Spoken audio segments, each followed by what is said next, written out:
So the first issue comes out November 22nd, 2017, and then it's a 12-issue series. It's unlike any story that I've ever written. It's unlike any story that Gary's ever drawn. The last comic book I wrote was DC Universe Rebirth #1. There's a piece of that book that relates to the story DOOMSDAY Clock that I'm doing with Gary Frank and Brett Anderson, and that is, we hinted that somebody had been messing with time, somebody's experimenting with time in the DC universe, and we reveal a hint that that is Dr. Manhattan.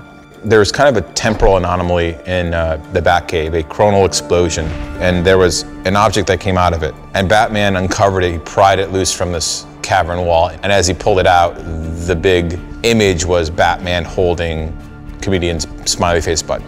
When the seed of the idea started to happen in my head, and I talked to Gary about it, Gary Frank about it, that Dr. Manhattan would be this character and would intersect with the DC Universe in a very subtle way at the end of the Rebirth special. Both of us were rightly so nervous about it. I think there's a real slippery slope of just saying, oh, let's have Rorschach and Batman have a fist fight. We're not interested in just kind of having some funny mashup, because that's not what we're doing.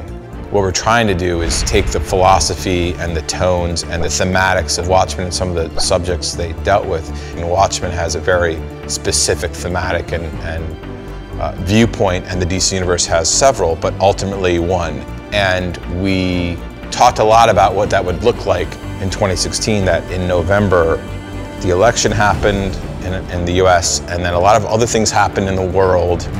And I was looking at everything, and I reread Watchmen, and suddenly one day the story just, it was in my head.